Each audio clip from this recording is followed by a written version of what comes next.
What happens so many times when you talk about mental illness in the media is they go all the way to the most extreme thing, and they also conflate all of these various mental illnesses or mental illness stereotypes all into one.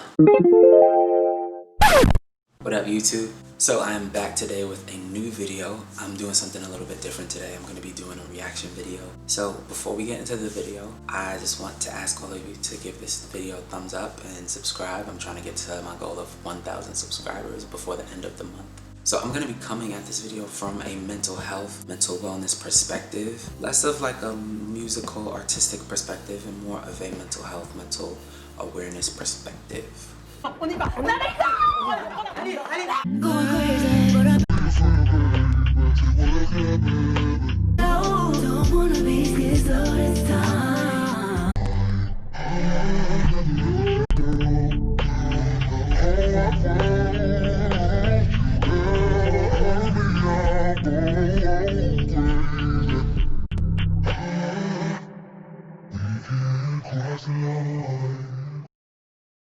Okay, so some of my initial thoughts after watching that immediately. I think that something that could have really helped this video is, first of all, a trigger warning in the beginning, especially about, you know, a black woman being grabbed up and subdued and forced into this room. That was like very intense for me to watch and hear her screaming. Also, yeah, I think the video could have worked if it would have been framed as though that was like a nightmare that she wakes up from, and the nightmare scenario is like her worst fear come to life. Like, oh, if I tell my friends, if I tell my family members that, like, oh hey, like, I actually have this mental illness, they're going to try and send me away to this insane asylum. And so I think if it would have been framed like that, it could have been a more sort of like nuanced, interesting perspective. That, along with a couple other changes, especially to like the hair. But I do think that one change could have really added something maybe a bit interesting to it. And then the last card that we see at the end, I think that if we would have gotten an explanation of what schizophrenia is, you know, more of that education, then it would have felt less like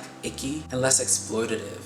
First, I want to list the definition of borderline disorder. So borderline personality disorder is defined as a mental disorder characterized by unstable moods, behavior, and relationship. The cause of borderline personality disorder isn't well understood. Diagnosis is being made with symptoms. So symptoms range and may vary anywhere from antisocial behavior to compulsive behavior, hostility, impulsivity, irritability, risk-taking behaviors, self-destructive behaviors, self-harm, social isolation, or lack of restraint. So I did want to lay out those definitions just as a very intro beginner guide to understanding, because a lot of what happens when you talk about mental illness is that a lot of various mental illnesses get conflated all into one. That's kind of what you see in this video too. I find this a bit challenging to talk about because when you do have a mental illness, sometimes what happens is you do wind up having more than one mental illness at once. So things can kind of like intersect, or you might be, let's say, diagnosed with depression and also show signs of anxiety in certain moments or things like that. So there are places where there is overlap, and there are instances where a person with a mental illness has more than one mental illness, or a particular mental illness might trigger another one. However, I find that anytime that we talk about mental illness in the media, it's like so many mental health tropes are thrown all together into one. So in this one, we see Brandy playing someone who is hospitalized, they're institutionalized, they are put into a straitjacket, and we see her also play a character who twitches, a character who has shakes in her hands, a character who is crazy as she defines it herself. And I think that we have to be very, very, very careful about these things, because I think while it is wonderful that we have conversations about mental wellness and mental illness, it is very, very easy to start rehashing these old tropes about mental illness and about a person being crazy. And there is a line in her song where she talks about being schizo, and so that is like short for schizophrenia, but that is like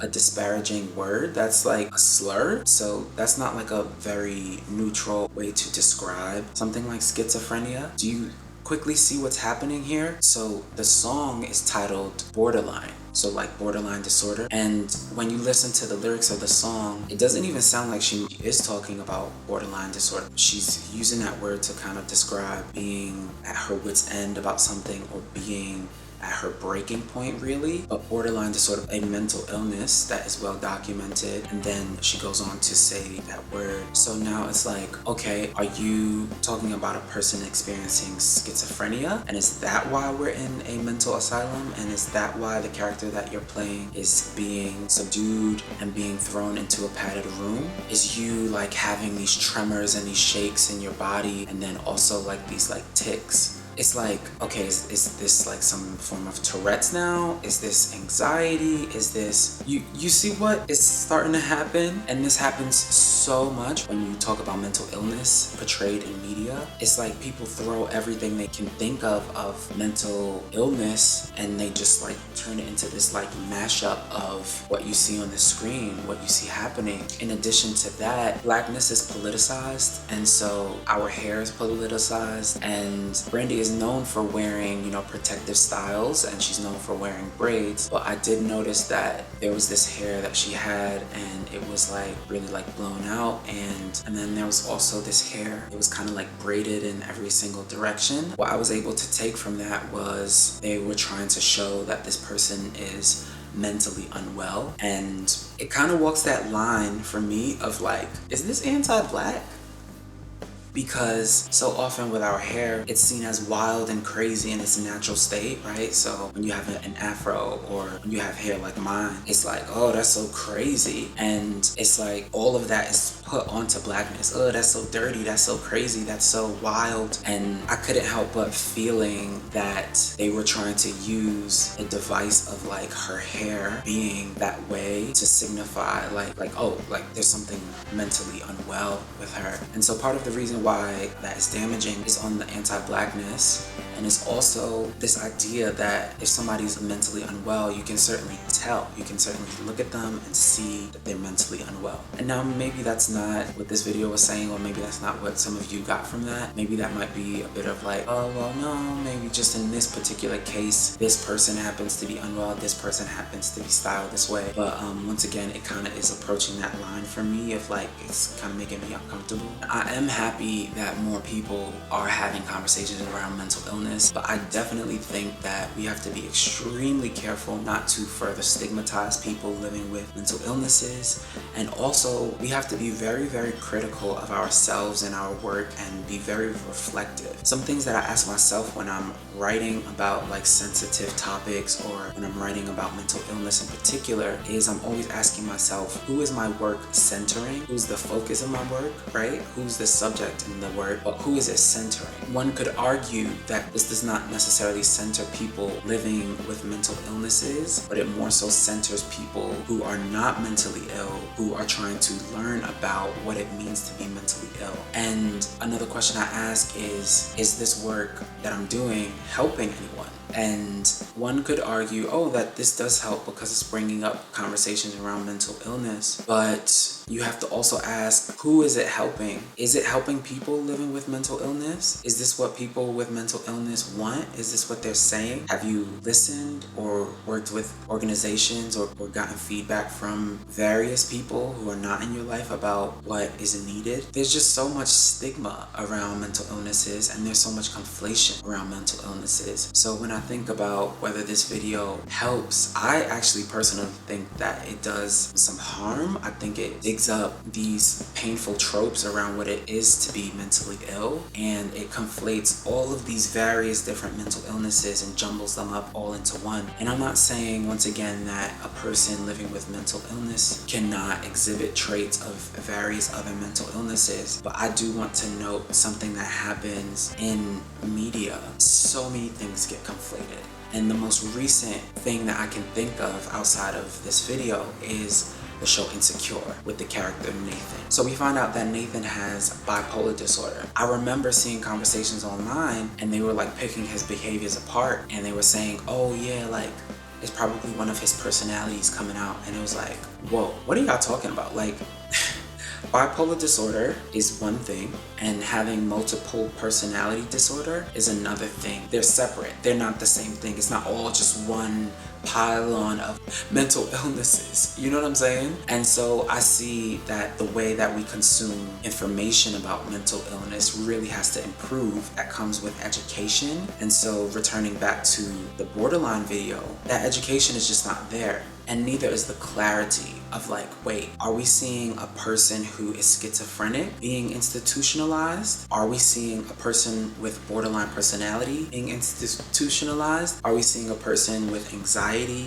or with Tourette's? And when you talk about mental illness, a lot of these different mental illnesses, it's like a spectrum. So just because you are a person living with depression does not mean that every single day you cannot move, you cannot get out of bed, you cannot hold down a job. There are many people who are high functioning who are living with depression and nobody would even know. There are many people who maybe when you get to know them a bit, it's like you suspect that they might be depressed, but they're able to hold down a job, they're able to have friendships and relationships. And then there are people who their depression is so severe or so debilitating that they are not able to hold down a job, that they are not able to sustain long relationships. And so it's a spectrum for a lot of these mental illnesses, but what happens so many times when you talk about mental illness in the media is they go all the way to the most extreme thing, and they also conflate all of these various mental illnesses or mental illness stereotypes all into one. And that does a real disservice to the work that I do on this channel. That does a real disservice to the work that mental health professionals do. That does a real disservice to people living with mental illness, because what happens is so many people are so ignorant about it, and so they just kind of like talk at you, or they just kind of treat you like you're this like crazy thing instead of like treating you with compassion or like you're a human being. At the end of that video, we see this screen come up, and the screen talks about how common mental illness is in the United States, and it talks about things like depression and anxiety and PTSD, and it also mentions bipolar disorder, but it does not mention borderline personality disorder. It does not define what borderline personality disorder is, even though the title of the track is borderline. It doesn't define what schizophrenia is, even though it uses that slur for people living with schizophrenia. So you see like how it uses these aesthetics of like institutionalization. It uses the aesthetics of straitjacket and a person with wild hair, but there's no education. It kind of, for me, feels like, you know, we're exploiting these tropes to talk about what we want to talk about and what we want to discuss. And we want to use the language of mental illness as a vehicle. We want to use these images and symbols as just a metaphor. And so I think that it is damaging. There's no way around that.